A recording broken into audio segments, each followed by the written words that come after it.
Kembali pada fakta dan kebenaran. Saudara, Yohanes pasal 1 ayat 14. Firman itu telah menjadi manusia dan diam di antara kita. Dan kita telah melihat kemuliaannya, yaitu kemuliaan yang diberikan kepadanya sebagai anak tunggal Bapa, penuh kasih karunia dan kebenaran. Pengertian rohani dari ayat ini, saudara-saudaraku, yaitu adalah inti dari doktrin inkarnasi, yaitu bahwa Yesus Kristus adalah firman Tuhan yang telah menjadi manusia. Yang pertama, firman itu telah menjadi manusia. Firman, ya, dalam bahasa Yunani logos adalah Tuhan sendiri.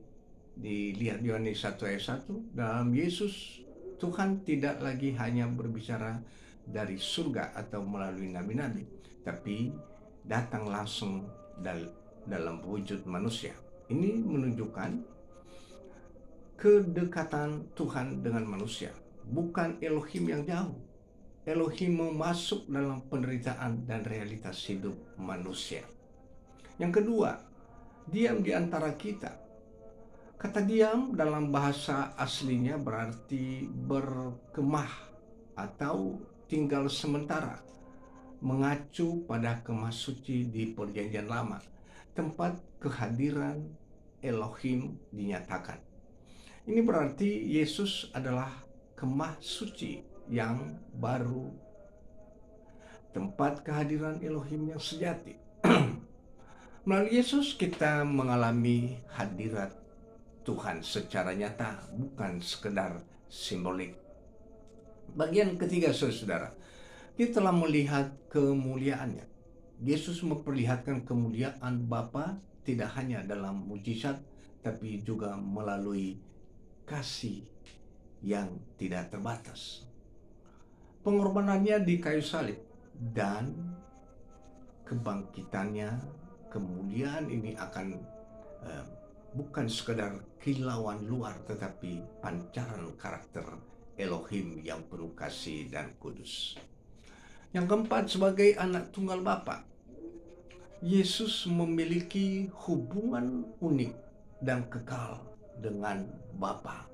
Ini menunjukkan keilahian Yesus, bukan sekedar manusia biasa. Yesus adalah pernyataan sempurna dari Bapa. Yohanes 14 ayat 9. Bagian yang kelima, penuh kasih karunia dan kebenaran. Yesus bukan hanya saja menyampaikan hukum atau penghakiman, tetapi membawa kasih karunia, pengampunan, kemurahan. Itulah yang dibawa oleh Yesus yang kita terima. Membawa kebenaran, standar Elohim yang tidak berubah, kesucian yang murni. Dua hal ini disatukan dalam pribadi Yesus. Pengampunan tanpa pengorbanan dan keadilan. Kesimpulan rohani, saudara-saudara, Yohanes 1 ayat 14 ini menyatakan bahwa Yesus adalah Tuhan yang menjadi manusia, supaya kita dapat melihat, mengenal, dan mengalami Tuhan secara pribadi yang membawa kasih karunia dan kebenaran dalam hidup kita. Sesuatu yang tidak bisa diberikan oleh dunia atau sistem agama semata. Saudara, demikian renungan kita kali ini. Saudara-saudara yang diberkati, juga jangan lupa untuk like, komen, dan share agar banyak orang yang diberkati. Sampai ketemu di bagian berikutnya, tentu hanya di fakta dan kebenaran. Tuhan memberkati.